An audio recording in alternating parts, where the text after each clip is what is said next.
Good morning, students. How are you? I hope you are fine.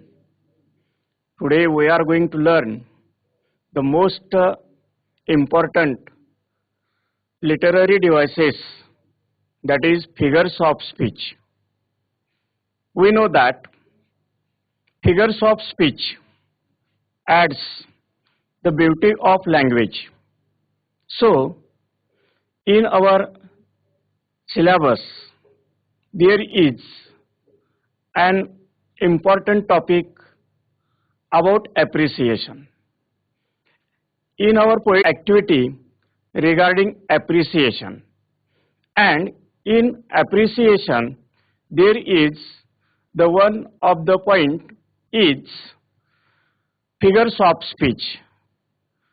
We have to identify which figure of speech used in this line or in this poem, and that's why this topic is important in the point of examination as well as literary device. विद्यार्थी मित्रांनो, तुम्हाला माहित आहे की भाषेचे सौंदर्य वाढविण्यासाठी poetic डिव्हाइसेसचा वापर केला जातो आणि आज आपण अशाच एका पोएटिक डिव्हाइसेस बद्दल अभ्यासणार आहोत आणि त्या पोएटिक किंवा लिटररी डिव्हाइसचं नाव आहे फिगर्स ऑफ स्पीच. त्यालाच आपण मराठीमध्ये भाषेचे अलंकार असे म्हणतो. When we wear ornaments, how do we look? Yes, we look beautiful like this. When we add these figures of speech in poetic devices or in poetry, it adds the beauty of the language. Figures of speech is called figurative language, and that figurative language adds the beauty of language. So we will discuss or we will learn in details with the help of PowerPoint presentation. Now move to PowerPoint presentation.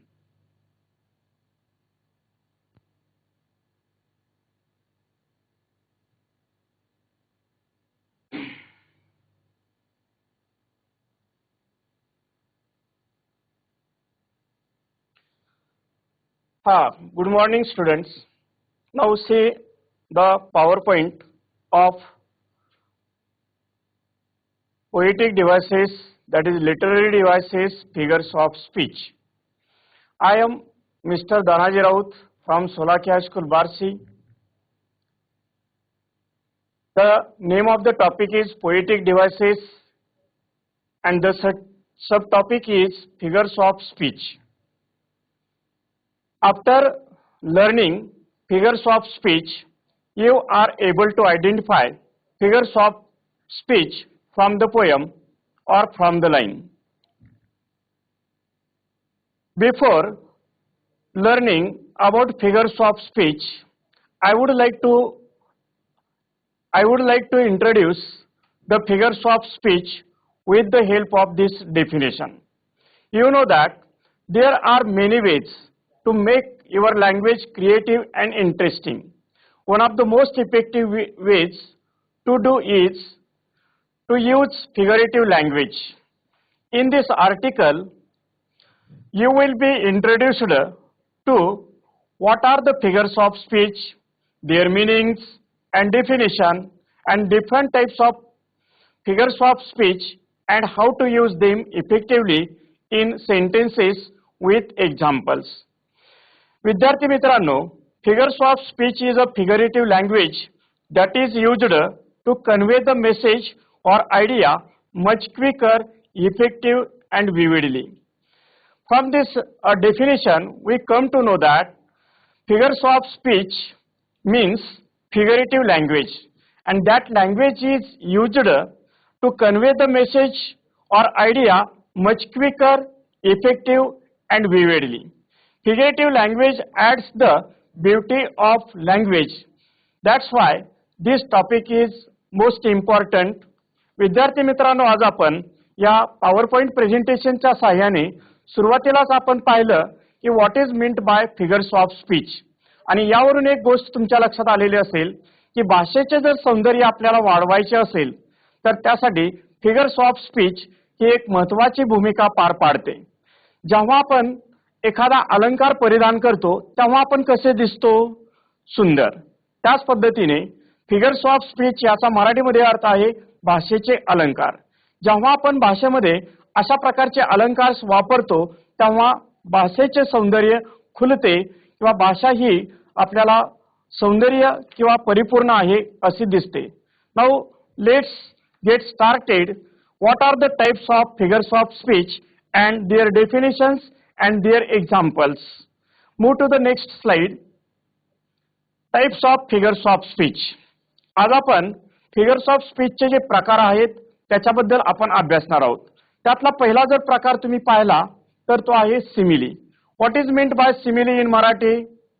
Yes, you are right. Simile म्हणजे उपमा अलंकार. Now see the definition of simile.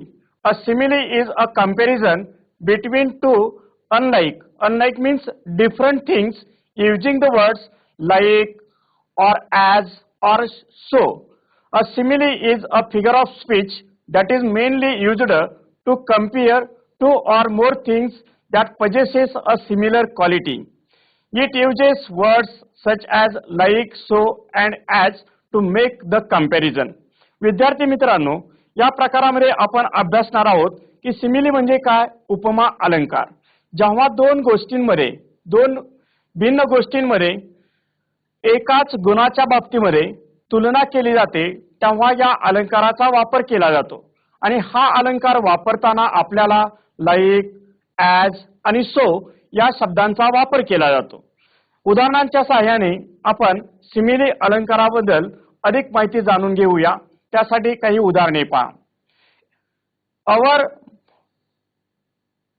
examination is coming soon and there is an activity on poetry section that is appreciation. So these examples are related to our textbook or our course book, as well as other examples are given here to you for more understanding. पहा, या उदाहरणांच्या सहाय्याने तुम्हाला simile या अलंकाराबद्दलची माहिती अधिक चांगल्या प्रकारे समजेल. See the first example. My brother and I fight like cats and dogs all the time. In this sentence there are two different things. Which are they?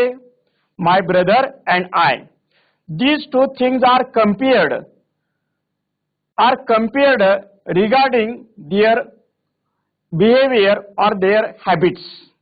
My brother and I is compared regarding their behavior, that is fighting. They fight like cats and dogs all the time. या वाक्यामध्ये तुमच्या लक्षात आलेलं असेल की there are two different things. Which are they? My brother and I. They are compared. They have the similar quality. Which is the similar quality? Fighting. Fighting is the similar quality. Fighting. My brother and I fight like cats and dogs all the time. So here the fighting quality is compared between two different things. See the another example. Our soldiers are as brave as lion. Means our soldiers and lion are compared. These three different things are compared regarding their bravery. Our soldiers and lion are compared in respect of their same quality, that is the bravery. See the next example. My mother is always as busy as a bee. Now tell me, which two things are compared here? Yes, my mother and a bee are compared in respect of their quality, that is busyness. Means my mother is as busy as a bee. So here the quality of busyness is common between these two things. Which are these two things? My mother and a bee. These two things are compared in respect of their quality, that is busyness. Now see the next example. Odysseus. This is the example from our course book. Odysseus is as cunning as a fox. In this sentence, you know that Odysseus and another is a fox is compared. These are two different things, and these different things are compared in respect of their behavior. That is the cunning. This is the quality, and this cunning quality is compared between two things, and these two things are Odysseus and a fox. लक्षात येत आहे का? या वाक्यामध्ये देखील हे उदाहरण आपल्या कोर्स बुक मधलं आहे. ओडिसियस इज ॲज कनिंग ॲज अ फॉक्स. या वाक्यामध्ये ओडिसियस आणि अ फॉक्स या दोन डिफरंट थिंग्स आहेत, दोन डिफरंट पर्सन्स आहेत, आणि ते त्यांच्यामध्ये असणारी जी क्वालिटी आहे, कॉमन क्वालिटी आहे ती कोणती आहे? कनिंग. देअर बिहेवियर आहे. तर या ठिकाणी कनिंग ही जी क्वालिटी आहे ती क्वालिटी या ठिकाणी कंपेअर केलेली आहे. Means Odysseus and a fox are two different persons or do two different things, but they have the same quality, and the quality is cunning. Next example, when we read or when we come across the poem, please listen. In this poem, some comparisons are done by using figures of speech, that is simile. Next example, we come across the poem 3.1 Coromandel Fishers. This is the poem from our course book. In this poem, the poet has used the figures of speech simile. Next example, from our course book, the poem Silver 4.3. In this poem, the poet has used the same figures of speech, that is simile. With the example of figures of speech, we come to know what is meant by simile and what are the examples of simile.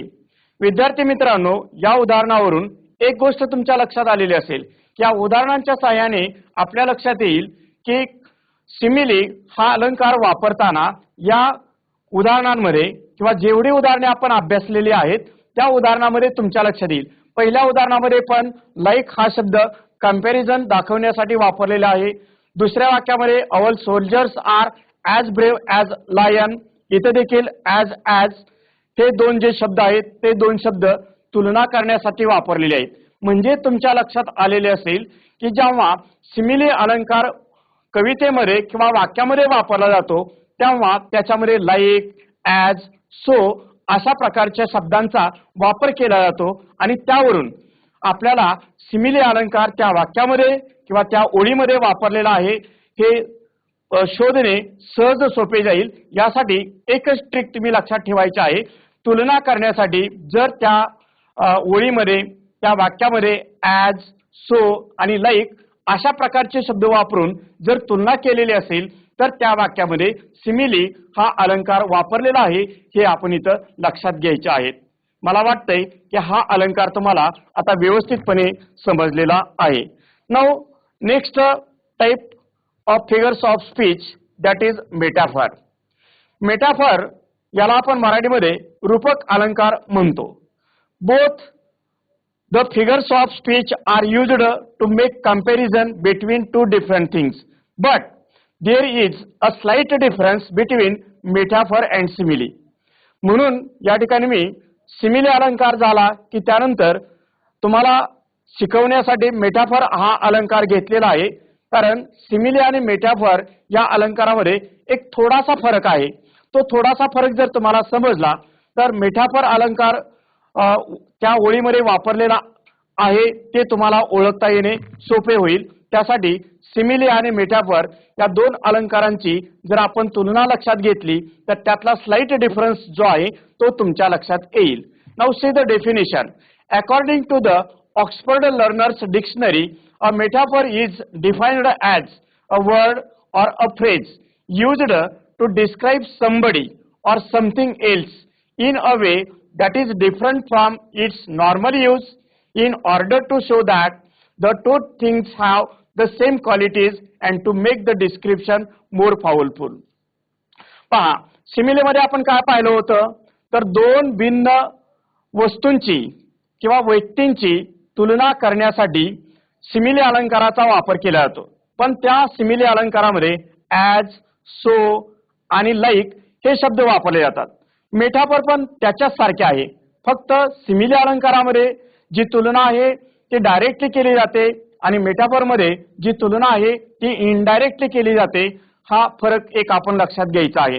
इथं पहा काय सांगितलेलं आहे, तर both two different things have the same qualities. त्या दोन्हीही घटकांमध्ये किंवा वस्तूंमध्ये सेम क्वालिटीज असणार आहेत, but they are compared indirectly without using the words as, so or like. याच्यामध्ये हा एक फरक आहे की जेव्हा मेटाफर अलंकार वाक्यामध्ये वापरला जातो तर त्याच्यामध्ये अप्रत्यक्षपणे तुलना केली जाते आणि ती अप्रत्यक्षपणे तुलना करण्यासाठी सो, ॲज आणि नॉट हे शब्द वापरले जात नाहीत, हे आपल्याला लक्षात येईल. तर या दोन्हीतला फरक अधिक चांगल्या प्रकारे लक्षात येण्यासाठी काही उदाहरणे आपण पाहूया, म्हणजे तुम्हाला ते लक्षात येईल. पहा, एक्झाम्पल्स ऑफ मेटाफर्स. आपल्या 9वीच्या पाठ्यपुस्तकामध्ये जी पहिली कविता आहे वॉक अ लिटल स्लोअर, या पोएम मध्ये मेटाफर या अलंकाराचा वापर केलेला आहे. दुसरी कविता आहे कोरोमंडल फिशर्स, या कवितेमध्ये देखील कवीने मेटाफर या अलंकाराचा वापर केलेला आहे. Now see the more examples to learn more details about metaphor. Dilip has a stone heart. In this sentence, Dilip is compared to heart. They have the same quality. So Dilip has a stone heart means Dilip has a heart like a stone. या पद्धतीने त्याचे आपल्याला सिमिलीमध्ये रूपांतर करता येईल. पण इथं indirectly Dilip has compared like stone. Second example, the camel is the ship of the desert. In this sentence also the camel and the ship are compared. They have the same quality and they have the similar quality and the similar quality is compared indirectly without using the words as, so or like. या उदाहरणामध्ये पण camel आणि ship यांची तुलना इथं केलेली आहे, पण ती तुलना अप्रत्यक्षपणे केलेली आहेत आणि याचा वापर करताना सो, ॲज, लाईक अशा प्रकारचे शब्दप्रयोग वापरलेले नाहीत, हे एक आपण लक्षात घ्यायचं आहे. Now see the next example, our soldiers are lion. सिमिलीमध्ये आपण हेच उदाहरण घेतलं होतं. पहा कशी तुलना केलेली होती. Our soldiers are as brave as lion, अशा प्रकारे आपण तुलना केलेली होती. पण तेच वाक्य मेटाफर मध्ये कन्वर्ट केल्यानंतर कसं बनलेलं आहे पहा, त्याच्यामधील ॲज हे शब्द काढून टाकलेले आहेत आणि इनडायरेक्टली त्यामध्ये अप्रत्यक्षपणे त्याची तुलना इथं केलेली आहेत. अवर सोल्जर्स आर लायन म्हणजेच काय, तर आमचे सैनिक हे सिंहासारखे आहेत. पण इथं सिंहासारखे आहेत असं म्हटलेलं नाही, तर सिंहच आहेत असे अप्रत्यक्षपणे तुलना या वाक्यामध्ये केलेले आहेत. म्हणजेच हे वाक्य आपण सिमिलीमध्ये पण कन्वर्ट करू शकतो आणि हे वाक्य आपण मेटाफर मध्ये जे दिलेलं आहे, म्हणजे हे पहा, अवर सोल्जर्स आर लायन, हेच वाक्य आपण सिमिलीमध्ये कशा प्रकारे कन्वर्ट करू शकतो, तर हे वाक्य आपल्याला या प्रकारे कन्वर्ट करता येईल. Our soldiers are as brave as lion. पहा, हे जे वाक्य आहे our soldiers are as brave as lion, हे वाक्य सिमिलीमध्ये वापरलेलं आहे. पण हेच वाक्य जर आपण मेटाफर मध्ये कन्वर्ट केलं तर कोणते चेंजेस झालेले आहेत, तर the words as are removed, त्याच्यामध्ये ॲज हे शब्द आहेत ते काढून टाकलेले आहेत. Then the similar quality is removed, that is the bravery is the similar quality is removed. Brave हा पण शब्द त्याच्यातून काढून टाकलेला आहे. And then this sentence is converted into metaphor like this, our soldiers are lion.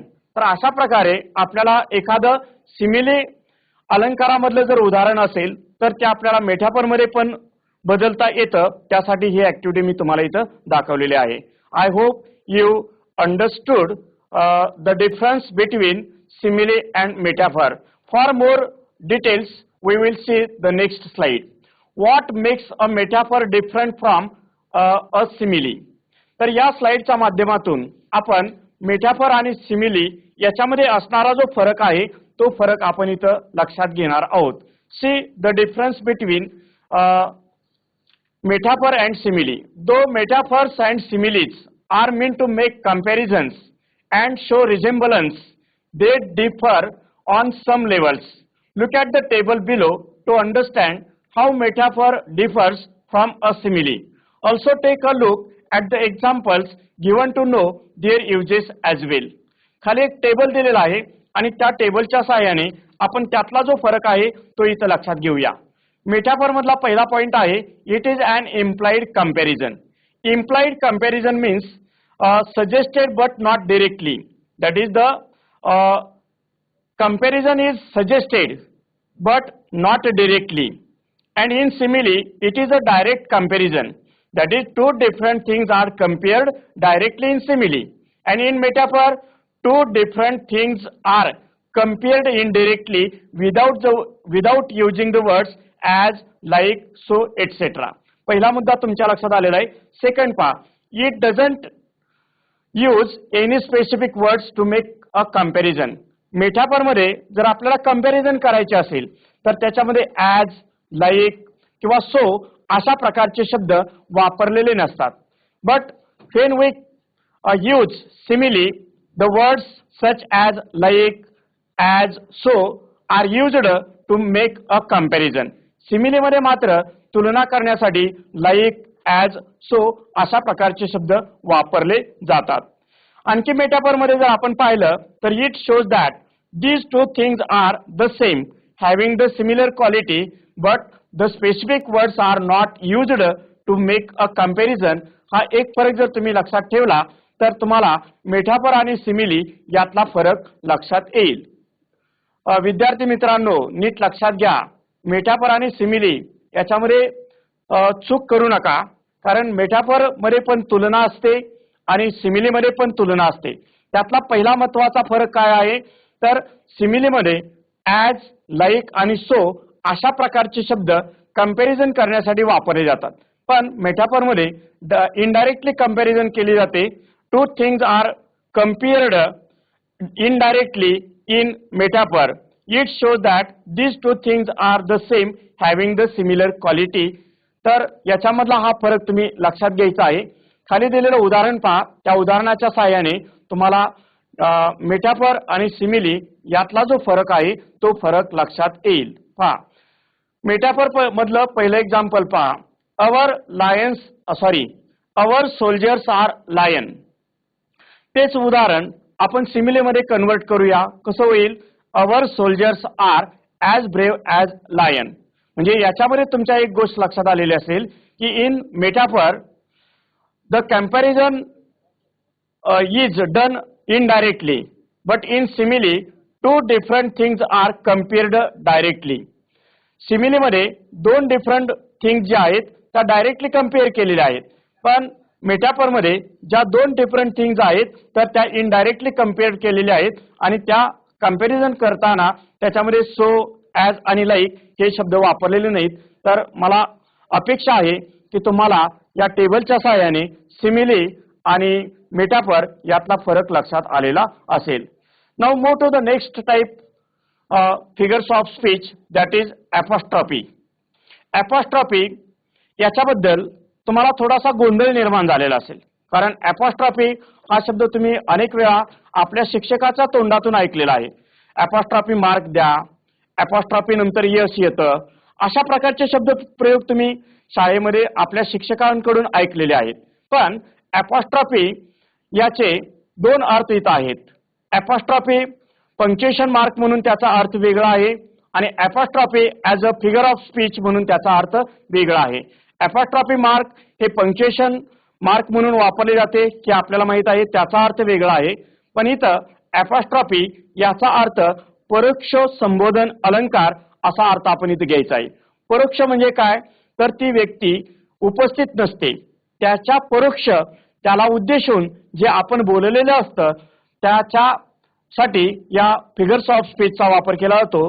Before learning more about apostrophe, I would like to introduce the definition of apostrophe. See the definition. apostrophe as a figure of speech is when a speaker addresses someone or something that isn't present or cannot respond. The speaker might speak to someone dead, an inanimate object or a concept. Inanimate याचा अर्थ घ्यायचा आहे निर्जीव असा अर्थ घ्यायचा. Inanimate object याचा अर्थ घ्यायचा आहे निर्जीव वस्तू. म्हणजे मृत किंवा एखादी निर्जीव वस्तू असेल किंवा एखादी कल्पना असेल, याला ची समोर नसताना यांच्या अनुपस्थितीमध्ये आपण त्यांना प्रत्यक्षपणे उद्देशून बोलतो, तेव्हा या फिगर ऑफ स्पीचचा वापर केला जातो, हे लक्षात घ्या. तर याच्यामध्ये आपण अपॉस्ट्रॉफी याचा मराठीमध्ये अर्थ अगोदर लक्षात घेऊया. अपॉस्ट्रॉफी म्हणजे परोक्ष संबोधन अलंकार. परोक्ष म्हणजे याचा अर्थ घ्यायचा आहे की ती व्यक्ती आपल्या समोर उपस्थित नसते. तर अशा या फिगर्स ऑफ स्पीचचा वापर करत असताना आपल्या लक्षात येईल की आपल्या कवितेमध्ये देखील अशा प्रकारचे अलंकार वापरलेले आहेत. त्यासाठी काही उदाहरणे दिलेली आहेत, ती उदाहरणे पाहूया. ओ रोमिओ रोमिओ फेअरफॉर आर्ट दाऊ रोमिओ. तर रोमिओ आणि ज्युलियट हे शेक्सपियरचं जे नाटक आहे, जे नाटक आहे त्या नाटकातलं हे वाक्य आहे. Romeo is not there, Romeo was dead, and Juliet addressing to the Romeo, O Romeo, fearful art thou. Means art means are, thou means you. म्हणजे O Romeo, fear are you, Romeo. In this way, Juliet is addressing to Romeo, but the Romeo was dead. The Romeo was not there, and in absence of the dead person, Juliet addressing to Romeo, the figure of speech is apostrophe. जेव्हा एखादी मृत व्यक्ती किंवा निर्जीव वस्तू किंवा एखादी संकल्पना ही आपल्या समोर नसते, पण त्याला उद्देशून जेव्हा कवी किंवा एखादी व्यक्ती उद्देशून बोलते, तेव्हा त्यामध्ये अपॉस्ट्रॉफी ह्या अलंकाराचा वापर केलेला असतो. हे या उदाहरणावरून आपल्या लक्षात येईल. त्यासाठी आणखी एक एक्झाम्पल पहा. Twinkle twinkle little star, how wonder what you are. या वाक्यामध्ये देखील twinkle twinkle little star, that is you know that little stars are not there, not present there, but the poet is directly addressing to the star, how I wonder what you are. That is the poet is directly addressing to an absent person or absent thing. At that time the figure of speech used apostrophe. या व्याख्येवरून तुमच्या एक गोष्ट लक्षात आलेली असेल की काही वेळा बऱ्याच वेळा ओ गॉड फॉरगिव्ह मी असं एक वाक्य असतं. तर यामध्ये देव आपल्या समोर प्रत्यक्ष असतो का? नाही. But we are addressing to God as if it is present in front of you. आपण आपल्या समोर देव आहे असे गृहीत धरून आपण जेव्हा बोलतो तेव्हा त्या वाक्यामध्ये अपॉस्ट्रॉफी या अलंकाराचा वापर केलेला असतो. हे आपण इथं लक्षात घ्यायचं आहे.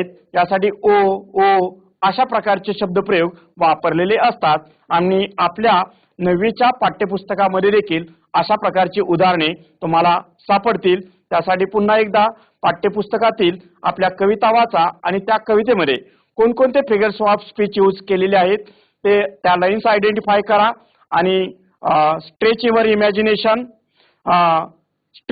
imagination and with the help of your understanding try to identify what are the figures of speech used in this poem or in these lines. Next type of figure of speech is repetition. Repetition याला मराठीमध्ये आपण पुनरावृत्ती अलंकार असं म्हणतो. हा अलंकार भाषेचे सौंदर्य वाढवतो. त्यामुळे या अलंकाराला पोएट्री डिव्हाइस मध्ये किंवा पोएट्रीमध्ये याला महत्व आहे हे लक्षात घ्या. Now I will read the definition of figures of speech. When same words or phrases are repeated in a sentence for a pleasing effect, the figure of speech is repetition. वाक्य सोपे आहे पहा. जेव्हा एखाद्या वाक्यामध्ये किंवा ओळीमध्ये तेच शब्द किंवा तेच वाक्यप्रचार पुन्हा पुन्हा वापरले जातात तेव्हा त्यामध्ये रिपिटिशन हे फिगर ऑफ स्पीच यूज केलेले असते. याच्यासाठी काही एक्झाम्पल्स दिलेले आहेत ते आपण पाहूया. with the help of examples we get the detailed idea of the figure of speech repetition. Now see the first example. I want to show small moons of light. This line is from 10th course book. ही जी line आहे ही line 10वीच्या basket full of moonlight या कवितेतील ही ओळ आहे. I want to show small moons of light. सांगा बरं मला या वाक्यामध्ये कोणते वर्ड्स जे आहेत ते रिपीट झालेले आहेत. Yes, you are right. Small and small, these two words are repeated to create musical effect or to draw the attention of reader, and that's why here the repetition figure of speech used to draw the attention of reader. वाचकांचं लक्ष वेधून घेण्यासाठी या ठिकाणी काही वेळा काही शब्द किंवा काही वाक्यप्रचार एकाच ओळीमध्ये पुन्हा पुन्हा वापरले जातात, तर त्याला रिपिटिशन हे फिगर ऑफ स्पीच म्हटले जाते. या वाक्यामध्ये पण तुमच्या लक्षात येईल I want to show small moons of light. या वाक्यामध्ये देखील स्मॉल आणि स्मॉल हे जे वर्ड्स आहेत ते दोनदा वापरलेले आहेत, दोनदा त्याचा वापर केलेला आहे. Small the words are repeated in a sentence, that's why the figure of speech is repetition. Now see next example. What would you do if you were me to prove that you are you? सांगा बरं या वाक्यामध्ये देखील कोणते words जे आहेत ते repeat झालेले आहेत. यस, हो, you are right. The word you is repeated to create musical effect or to draw the attention of the reader. That's why in this sentence also the word you is repeated for a pleasing effect, and that's why the figure of speech used in this poem is repetition. विद्यार्थी मित्रांनो, यानंतर आपल्याला पुढचा type पाहायचा आहे आणि तो type आहे तो म्हणजे पर्सॉनिफिकेशन. कोण सांगताय मला पर्सॉनिफिकेशन या शब्दाचा अर्थ काय आहे. इयत्ता 8वी मध्ये काही फिगर्स ऑफ स्पीच तुम्हाला इंट्रोड्यूस झालेले आहेत. त्यानंतर इयत्ता 9वी मध्ये पण तुमच्या इंग्रजीच्या शिक्षकांनी तुम्हाला काही फिगर्स ऑफ स्पीच बद्दलची माहिती दिलेली आहे, किंवा ज्या काही तुम्ही कविता वाचलेल्या आहेत त्या कवितेमध्ये देखील तुम्हाला अशा प्रकारचे फिगर्स ऑफ स्पीच आढळलेले असतील. We come across many figures of speech while reading poems from our 9th course book. 9वीच्या कविता वाचताना काही फिगर्स ऑफ स्पीच तुमच्या निदर्शनास आलेले असतील, तर त्यापैकीच हा एक आहे पर्सॉनिफिकेशन. याचा मराठीतून जर अर्थ आपण विचारात घेतला तर त्याला चेतन गुणोक्ती अलंकार असे म्हटले जाते. तर चेतन गुणोक्ती अलंकार म्हणजे काय, त्याची व्याख्या आपण अगोदर इंग्रजीमध्ये लक्षात घेऊया आणि नंतर त्याची व्याख्या मराठीत आपण विचारात घेऊया. Personification is a figure of speech that is used to attribute human characteristics to something that is not human. It can also be used to personify an abstract quality. याचा मराठीमध्ये अर्थ असा आहे, जेथे निर्जीव वस्तू, मानवेतर प्राणी, पक्षी, वनस्पती, फूल इत्यादींना मानवी गुण दिलेले असतात किंवा अमानवी वस्तू मानवासारखीच वागताना दाखवली जाते, तेव्हा तेथे पर्सॉनिफिकेशन हा अलंकार असतो हे आपण लक्षात घ्यायचं आहे. म्हणजे ज्या काही निर्जीव वस्तू असतात, मानवेतर प्राणी, पक्षी, वनस्पती, फूल, झाडे असतात इत्यादींना मानवी जे गुण असतात ते गुण दिलेले असतात, किंवा अमानवी वस्तू मानवासारख्याच वागताना दाखवले जाते, तेथे पर्सॉनिफिकेशन हा अलंकार वापरला जातो. हे आपण इथं थोडक्यात लक्षात घ्यायचं आहे. उदाहरणार्थ आपल्याला सांगता येईल की personification is a figure of speech when human qualities are given to object or ideas. आता या ह्युमन क्वालिटीज मध्ये कशाचा समावेश होतो. It includes emotions, desires, sensations, gestures and speech. तर अशा ज्या ह्युमन क्वालिटीज आहेत त्या ह्युमन क्वालिटीज जेव्हा अमानवी किंवा निर्जीव वस्तू किंवा मानवेतर जे काही प्राणी असतील, पक्षी असतील, वनस्पती, फुले, झाडे इत्यादींना ते गुण दिले जातात, तेव्हा त्याला चेतन गुणोक्ती अलंकार असे म्हटले जाते. See the examples, the stars danced playfully in moonlight sky. Here the human quality, what is the human quality? Dancing. Dancing is the human quality, but this human quality is given to the stars. The stars danced playfully in the moonlit sky. Second example, the sun smiled at us. In this example, did you see the sun is smiling? No. The sun is not smiling, but the human quality of smiling is given to the sun. See the next example. Hope is the thing with feathers. We come across this poem. We studied this poem already, and in this poem, hope is a bird, and that is compared to human quality. Coromandel Fishers. In this poem, the poet Sarojini Naidu compares the human quality is given to the fishers. So personification या अलंकारामध्ये आपल्याला ज्या काही मानवी गुणधर्म आहेत ते अमानवी वस्तूला दिले जातात, तेव्हा त्यामध्ये पर्सॉनिफिकेशन हे अलंकार वापरले जाते हे लक्षात घ्यायचं आहे. मराठीमध्ये त्यासाठी एक समजण्यासाठी मी तुम्हाला उदाहरण देतो. चाफा चालेना चाफा बोलेना. तर या वाक्यामधून देखील तुमच्या लक्षात येईल की चाफा कधी बोलतो का, कधी चालतो का, पण त्याला मानवी गुणधर्म दिलेले आहेत. तर या ओळीतून तुमच्या लक्षात येईल की चेतन गुणोक्ती अलंकार हा कवितेमध्ये कसा वापरला जातो आणि त्यामुळे भाषेचे सौंदर्य कसे वाढले जाते हे तुमच्या लक्षात येईल. उर्वरित काही फिगर्स ऑफ स्पीच आहेत, तर त्याच्याबद्दलची माहिती आपण नेक्स्ट पिरियडला पाहणार आहोत. नेक्स्ट लेक्चरला आपण त्याची माहिती अभ्यासणार आहोत.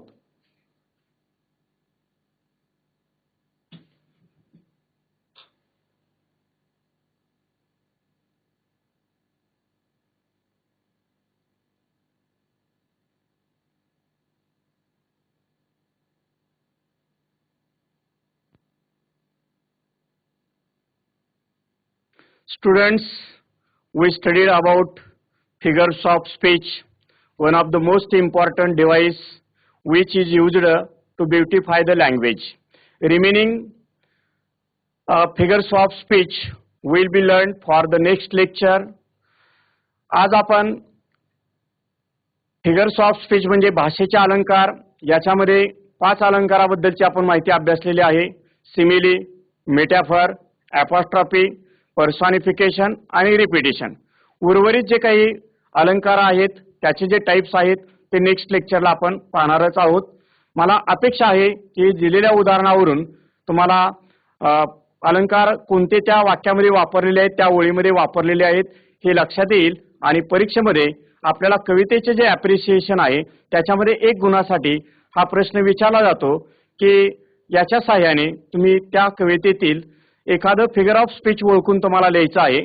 ते जर तुम्ही लिहिलं तर त्याचा 1 गुण तुम्हाला मिळतो. त्यासाठी आजचं जे लेक्चर आहे ते महत्त्वाचे होते.